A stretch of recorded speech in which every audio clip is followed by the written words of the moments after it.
بسم اللہ الرحمن الرحیم۔ السلام علیکم۔ موسم گرما کا آغاز ہو چکا تھا۔ جون کا مہینہ تھا اور گرمی نے ہر ایک کو اپنی لپیٹ میں لے رکھا تھا۔ ہر طرف گرم ہوائیں چل رہی تھیں، لوگ کام کاج پر نکلتے تھے اور اتنی شدید گرمی کے باعث پسینے میں شرابور تھے۔ ایسے میں میرے گھر میں ایک 50 سالہ بیوہ ملازمہ کام کیا کرتی تھی۔ اس کی ایک عجیب سی عادت تھی کہ وہ ہر وقت اپنے گرد چادر لپیٹے رکھتی۔ پردہ کرنا اچھی بات ہے، لیکن جہاں کہیں کوئی نامحرم ہو ہی نہ، وہاں پردہ کرنا، اور وہ بھی اتنی شدید گرمی میں، یہ بات مجھے کھٹک رہی تھی۔ اس قدر شدید گرمی میں بھی اس کا یوں خود کو بڑے سے تنبو نما چادر میں لپیٹے رکھنا مجھے ٹھٹکنے پر مجبور کر رہا تھا۔ اسے اس قدر شدید گرمی سے چادر میں لپٹے دیکھ کر مجھے کوفت بھی ہونے لگی تھی۔ میں اسے کئی مرتبہ کہہ چکی تھی کہ اتنی گرمی میں چادر لپیٹنے کی کیا ضرورت ہے؟ میرے گھر میں کوئی مرد تو ہے نہیں، تم آرام سے ہلکے پھلکے دوپٹے میں کام کر سکتی ہو۔ لیکن جیسے ہی میں اسے چادر ہٹانے کا کہتی، اس کے چہرے کا رنگ اٹھ جاتا، اس کا چہرہ زرد ہو جاتا۔ وہ کہتی کہ مجھے بچپن سے عادت ہے ایسے ہی چادر لپیٹ کے رکھنے کی۔ اس کا یہ بودا سا جواز مجھے بالکل سمجھ میں نہ آتا۔ بھلا اتنی گرمی میں کون ایسے چادر لپیٹتا ہے؟ لیکن میرے کہنے کی دیر ہوتی کہ وہ چادر کو مزید اپنے گرد سختی سے لپیٹ لیتی۔ میں اس کی حرکت پر جتنا حیران ہوتی اتنا کم تھا، کیونکہ اس کا اس معاملے میں یہ شدید رد عمل مجھے ٹھٹکنے پر مجبور کر رہا تھا۔ اس کا یہ شدید رد عمل دیکھ کر میں پہلے بھی پریشان ہو گئی تھی کہ میں نے ایسا بھی کیا کہہ دیا ہے کہ جس کی وجہ سے وہ اتنا شدید رد عمل دے رہی ہے۔ ویسے ہی کام کرتی رہتی ہے لیکن کسی بات کا کوئی جواب نہیں دیتی۔ وہ پسینے میں نہائی ہوتی لیکن چادر اتارنے پر راضی نہ تھی۔ میں حیران تھی کہ ایسا بھی کیا ہے کہ اس کے وجود میں، جو اس عمر میں بھی وہ خود کو چھپانے کی کوشش کر رہی تھی۔ جانے کیوں اسے بغیر چادر دیکھنے کا اشتیاق مجھے بڑھ گیا تھا، لیکن 2-3 مرتبہ میں نے جاننے کی کوشش کی، لیکن جب مجھے کچھ بھی پتہ نہ چلا تو میں خاموش ہو گئی اور اسے اس کے حال پر ہی چھوڑ دیا تھا۔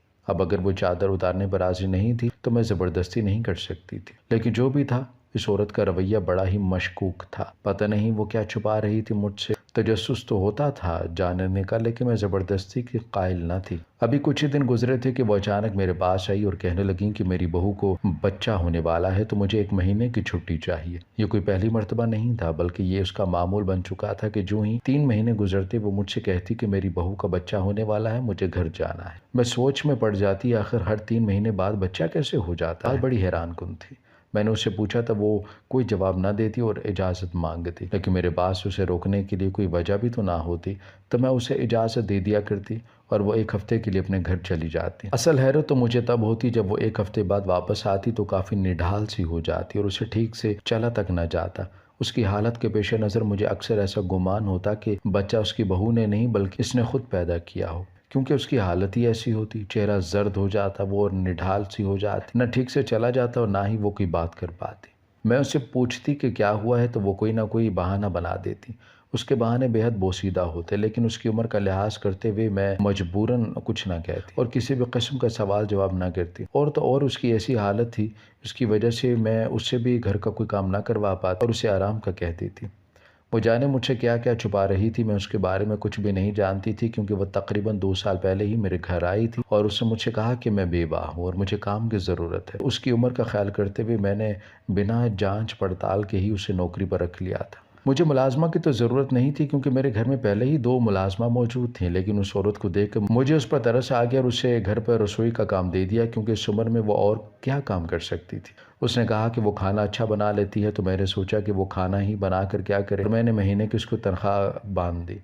اس نے کہا کہ اس کی بہو ہے اور ایک بیٹا ہے، لیکن بیٹا کوئی کام نہیں کرتا، اسی وجہ سے وہ اس عمر میں بھی کام کر رہی تھی۔ مجھے اس کی بات پر یقین آ گیا تھا، اسی وجہ سے میں نے اسے یوں ہی اپنے گھر میں رکھ لیا، لیکن اس کی ہر 3 مہینے بعد والے نکتے پر میں کافی حیران ہوتی اور اس کی واپسی پر اس کی حالت دیکھ کر اور بھی پریشان ہوتی۔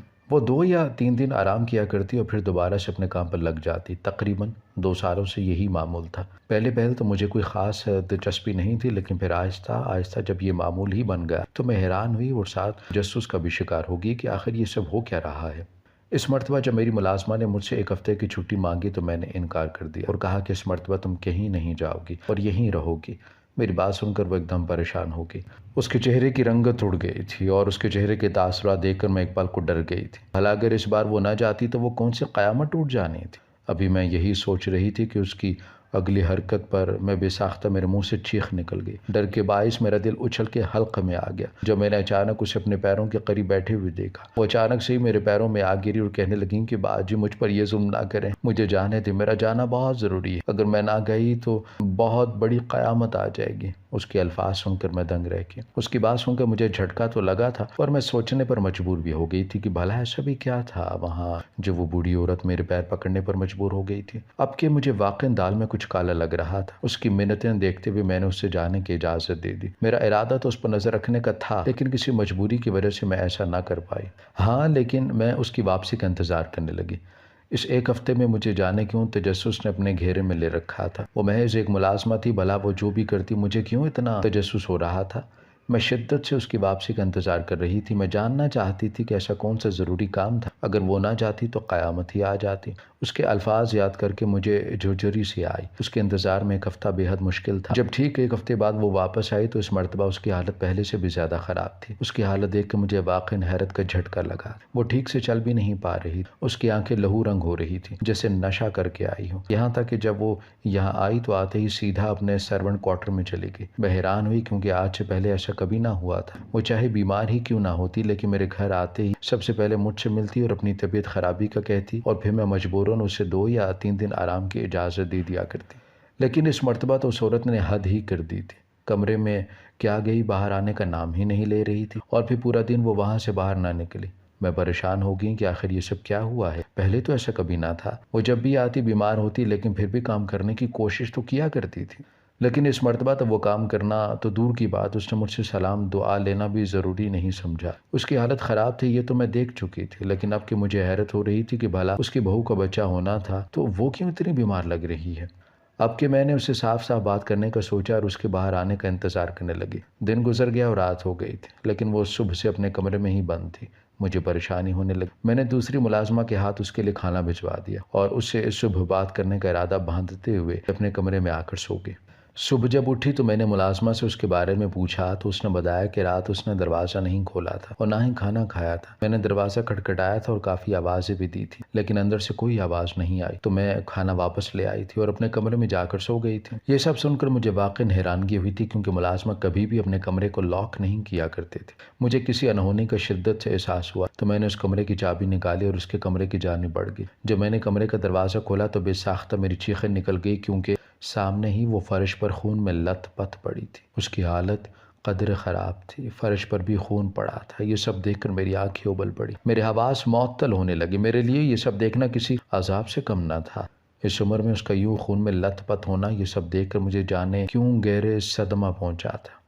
مجھے اس عورت کے وجود سے کراہیت محسوس ہو رہی تھی، اور اس کے بے ہوش وجود کی پرواہ کے بغیر میں نے کمرے کا دروازہ بند کر دیا۔ کسی کو کانوں کان یہ بھنک تک نہ لگنے دی کہ میں اس عورت کو اس حال میں دیکھ چکی ہوں۔ اسے یوں ہی چھوڑ کر میں چپ چاپ واپس آ گئی تھی۔ اس عورت کی حالت دیکھ کر مجھے افسوس ضرور ہوا تھا، لیکن اس عمر میں اسے یہ کرنے کی ضرورت ہی کیا تھی؟ اسے یہاں 3 وقت کا کھانا تو میسر تھا، اچھا بھلا کوارٹر میں کمرہ دیا ہوا تھا، اور تو اور مہینے کی تنخواہ بھی ٹھیک ٹھاک تھی۔ گرمیوں کے الگ، سردیوں کے الگ، میں ہر سال اپنے 3 ملازماؤں کے کپڑے بھی بنوا کر دیا کرتی تھی۔ میرے گھر میں انہیں ہر قسم کی سہولیات میسر تھیں۔ میرے گھر کی 2 ملازمائیں جو صفائی کیا کرتی تھیں اور کپڑے دھوتی تھیں، وہ تقریباً 30 سے 35 سال کی عمر کی تھیں، اور دونوں ہی طلاق یافتہ تھیں، اسی لیے میں نے انہیں اپنے گھر میں محفوظ پناہ گاہ مہیا کی ہوئی تھی۔ اس عورت کو بھی اس لیے اپنے گھر میں رکھا تھا کیونکہ وہ بیوہ ہے، لیکن اتنا سب کچھ کرنے کے باوجود بھی اگر اسے یہی سب کچھ کرنا تھا تو میری ہمدردی کا کیا فائدہ؟ مجھے بہت دکھ ہوا تھا اسے اس حال میں دیکھ کر، اور جانے کی نفرت بھی محسوس ہو رہی تھی۔ وہ اگلے دن صبح قدر بہتر حالت میں تھی اور باہر نکلتے ہی اس نے کھانا بنانا شروع کر دیا۔ اس کا کام رسوئی تک کا تھا، اسی لیے اس نے ناشتہ بنایا اور مجھے دینے آ گئی۔ میں نے چپ چاپ ناشتہ کیا اور ناشتہ کرنے لگی۔ میں نے اسے کسی قسم کا کوئی سوال نہیں کیا تھا، کیونکہ اب شاید مجھے ضرورت ہی محسوس نہیں ہو رہی تھی۔ وقت واپس معمول کی رفتار پر چلنے لگا تھا۔ وہ پہلے کی طرح اپنے کام میں مصروف ہو چکی، چادر اب بھی وہ لپیٹے رکھتی، لیکن اب نہ تو میں اسے ٹوکتی اور نہ ہی اسے اس قسم کی بات کرتی۔ میں نے اس سے قطع تعلق کر لیا تھا، کیونکہ مجھے ایسے لوگوں سے شدید نفرت تھی جو مجبوری میں بھی ایسا کام کرتے تھے، خود پر ظلم کیا کرتے تھے۔ کچھ دن گزرے تو وہ بھی میرے رویے کو جان کے اس لیے ایک دن میرے کمرے میں آئی اور کہنے لگی، باجی کیا مجھ سے کوئی غلطی ہو گئی ہے؟ آپ مجھ سے بات ہی نہیں کرتی اور نہ ہی میری کسی بات کا جواب دیتی ہیں۔ اس کا انداز ایسا تھا کہ نہ چاہتے ہوئے بھی مجھے اس پر ترس آ گیا اور اسے شرمندہ کیے بغیر ہی میں نے ہلکے پھلکے انداز میں بات کو ٹال دیا تھا۔ میں اسے پوچھنا چاہتی تھی کہ ایسی کیا مجبوری ہے کہ وہ یہ سب کرنے پر مجبور ہو گئی ہے، لیکن جانے کیوں مجھ میں اتنی ہمت نہیں ہو رہی تھی کہ میں اسے کچھ بھی پوچھ سکوں۔ دن گزرنے لگے اور سب کچھ پہلے ہی کی طرح چل رہا تھا۔ یہ بھی عام دنوں سے ہی ایک دن تھا۔ موسم سرما کا آغاز ہو رہا تھا۔ میں کمرے سے باہر نکلی تو اچانک ہی اپنی بوڑھی ملازمہ کو ریسیور کان پر لگائے دیکھ رہی تھی میں، جو ٹس سے مس نہیں ہو رہی تھی بلکہ بالکل کسی اسٹیچو کی طرح ایک ہی جگہ پر جم سی گئی تھی۔ اس کی حالت دیکھ کر مجھے جھٹکا لگا، چہرے کی ہوائیاں اڑی ہوئی تھیں جبکہ اس کا جسم بھی کانپ رہا تھا۔ میں نے فوراً اس کی جانب قدم بڑھاتے ہوئے اس کے قریب جا کر اسے کندھے سے تھام کر ہلایا تو جیسے وہ ہوش کی دنیا میں واپس لوٹی اور مجھے دیکھ کر فوراً ریسیور رکھ دیا۔ میں نے اس سے پوچھا کہ کس کا فون تھا وہ بس چپ چاپ کھڑی رہی۔ میں نے 2-3 مرتبہ پوچھا تو اس نے رانگ نمبر کہہ کر بات کو ٹال دیا تھا، جبکہ اس کی حالت دیکھ کر میں سمجھ چکی تھی کہ کچھ بہت غلط ہو رہا ہے، ورنہ وہ یوں نہ ڈرتی۔ اس وقت وہ کافی پریشان لگ رہی تھی، اسی وجہ سے میں نے کچھ بھی پوچھنے کا ارادہ تک کر اور اسے اس کے حال پر چھوڑ دیا۔ وہ کھانا بنانے کچن میں چلے گی۔ ابھی کچھ ہی دیر گزری تھی کہ کچھ جلنے کی بو آنے لگی تھی۔ میں باہر نکلی تو دیکھا کہ کھانا جل چکا تھا اور 2 سالوں میں پہلی بار ایسا ہوا تھا کہ اس سے کھانا جل گیا تھا۔ اب مجھے یقین ہو گیا تھا کہ کوئی بہت بڑی وجہ ہے جس کے باعث وہ اس قدر پریشان ہے اور ذہنی اذیت میں مبتلا ہے کہ کھانا تک جلا چکی ہے۔ میں نے اسے آرام کی غرض سے اس کے کمرے میں بھیج دیا اور جلا ہوا کھانا پھینکوا کر دوسری ملازمہ کو کھانے بنانے کا کہا۔ اس کا رویہ آج کل کچھ زیادہ ہی مشکوک ہوتا جا رہا تھا۔ وہ ہر وقت کھوئی کھوئی سی رہا کرتی اور خوف کے زیر اثر ہوتی، کسی کی ہلکی سی آواز پر بھی جیسے ڈر سی جاتی۔ میں بہت حیران تھی کہ ایسا بھی کیا تھا جس کی وجہ سے وہ اس قدر خوف زدہ ہے۔ 3 مہینے گزر چکے تھے لیکن اس مرتبہ عجیب واقعہ پیش آیا کہ میری ملازمہ نے اس مرتبہ گھر جانے کی بات نہیں کی تھی۔ میں کافی حیران ہوئی کیونکہ 3 مہینے بعد ٹھیک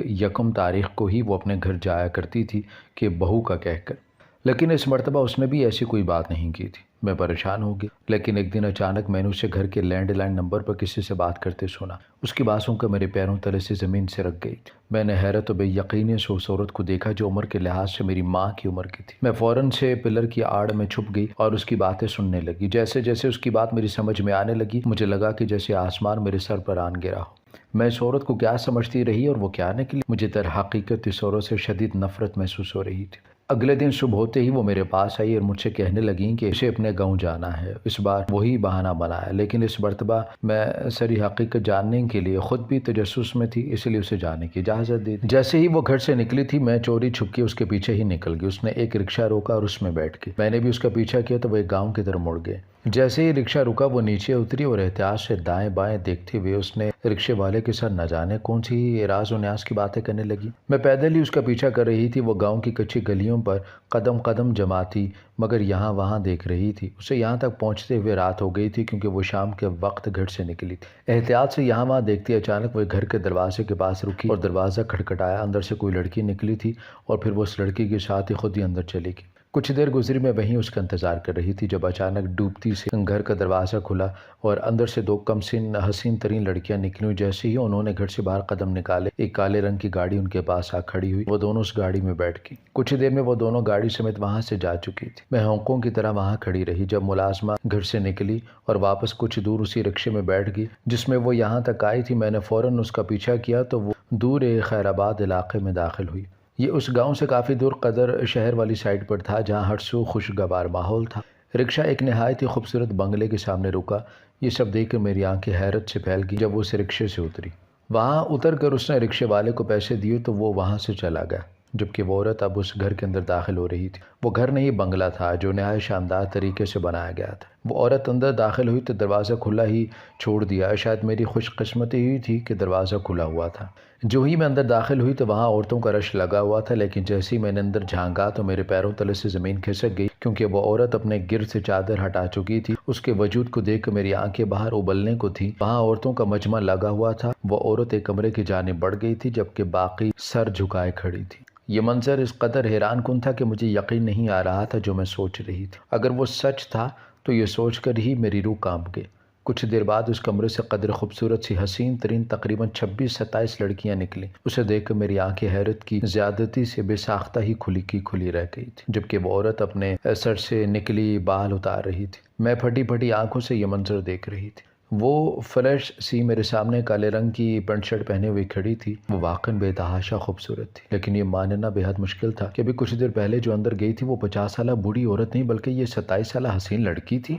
میں نے اپنی چیخوں کا گلا گھونٹتے کو منہ پر ہاتھ رکھا۔ یہ منظر بالکل ناقابل یقین تھا۔ وہ لوگ آپس میں کوئی بات کر رہے تھے اور لڑکی ان کی بات سن کر سر ہلا رہی تھی۔ اس نے ابھی کچھ کہنے کے لیے منہ کھولا ہی تھا کہ اچانک سے کچھ ہی دیر میں گھر کے آگے وہی کالے رنگ کی گاڑی آ کر رکی جس میں وہ دو لڑکیاں تھیں۔ جو ہی وہ اندر داخل ہوئیں تو ان دونوں کو دیکھ کر اس لڑکی کے چہرے پر مسکراہٹ بکھر گئی۔ انہوں نے اس سے پہلے والی لڑکی کو دیکھ کر سلام کیا اور 2 بیگ اس کی جانب بڑھائے۔ جب اس نے وہ بیگ کھولا تو اس بیگ میں لاتعداد نوٹوں کی گڈیاں دیکھ کر میرا تو سر چکرانے لگا تھا، جبکہ اس لڑکی کی آنکھوں کی چمک دیدنی تھی۔ شاید مجھے یقین ہو چلا تھا کہ وہ سب کسی گینگ کی لڑکیاں ہیں اور وہاں کوئی غیر قانونی کام کر رہی ہیں۔ اب وہ آپس میں ہاتھ پر ہاتھ رکھ کر ہنس رہی تھیں اور اس لڑکی نے پیسے اسی وقت آپس میں تقسیم بھی کر دیے۔ اپنے اپنے پیسے اپنے اپنے پرسوں میں ڈالتے ہوئے وہ لوگ اندرونی حصے کی جانب بڑھ گئی تھی، جبکہ ان کی نظروں میں نہ آنے پر خدا کا شکر ادا کر رہی تھی۔ میں فوراً وہاں سے چھپ چھپا کر بھاگی اور پولیس کو فون کر دیا۔ انہوں نے مجھے دیکھا نہیں تھا، اسی وجہ سے میں اتنی آسانی سے وہاں سے نکل آئی تھی۔ کچھ ہی دیر میں پولیس نے وہاں چھاپا مارا، ان سب لڑکیوں کو گرفتار کر لیا۔ میں نے پولیس کو اپنے بارے میں بتانے سے منع کر دیا تھا۔ میں خود ایک طلاق یافتہ لڑکی تھی، اسی وجہ سے اکیلی گھر میں محض ملازمہ کے ساتھ رہا کرتی تھی۔ اس لڑکی نے جرم قبول کر لیا تھا، وہ ڈرگز بیچا کرتی تھی اور جوان لڑکیوں کو اس نشے کا عادی بنا رہی تھی۔ میرے گھر میں وہ اس لیے رہا کرتی تھی کیونکہ وہ یونیورسٹی کے قریب تھا اور ہاسٹل کی لڑکیوں کو ڈرگ کا عادی بنانے کے لیے وہ ہمارے ہونے کے بعد گھر سے نکل جاتی۔ 3 مہینے بعد اس کی ڈیل ہوتی اور وہ لوگ ان نشے میں دھت لڑکیوں کو بیچ دیا کرتے۔ وہ کہیں اور رہ کر یہ کام نہیں کر سکتی تھی، اسی وجہ سے وہ ایک بوڑھی عورت بن کر رہ رہی تھی۔ پورا 1 ہفتہ وہ لوگ اس کام میں مشغول رہا کرتے اور یہی وجہ تھی کہ جب وہ 1 ہفتے بعد واپس آتی تو اس قدر تھکی ہوتی کیونکہ 1 ہفتہ انہیں کھانے پینے یا سونے کا کوئی ہوش تک نہ ہوتا، انہیں بس اپنا کام مکمل کرنا ہوتا۔ اس رات وہ خون میں لت پت اس لیے تھی کیونکہ اسے گولی لگی تھی، لیکن وہ محض چھو کر گزر گئی تھی، اسی وجہ سے وہ اس قدر نڈھال تھی۔ ساری حقیقت سامنے آ چکی تھی، اس کا پورا گینگ پکڑا جا چکا تھا۔ مجھے خود پر افسوس ہو رہا تھا، مجھے بنا جانچ پڑتال کے کسی کو یوں ہی گھر میں نہیں رکھنا چاہیے۔ شکر اللہ کا جس نے وقت سے پہلے ہی مجھے بچا لیا تھا۔ ہماری ویڈیو اگر آپ کو پسند آئی ہے تو ضرور لائک کیجیے، اپنی رائے دینا چاہیں تو کمنٹس کیجیے، اچھی لگے تو شیئر کیجیے۔ اس کے ساتھ ساتھ اگر آپ نے ہمارا چینل سبسکرائب نہیں کیا تو ضرور کیجیے اور بیل آئیکن پر لازمی کلک کیجیے تاکہ ہماری ہر آنے والی ویڈیو آپ تک بر وقت پہنچ سکے۔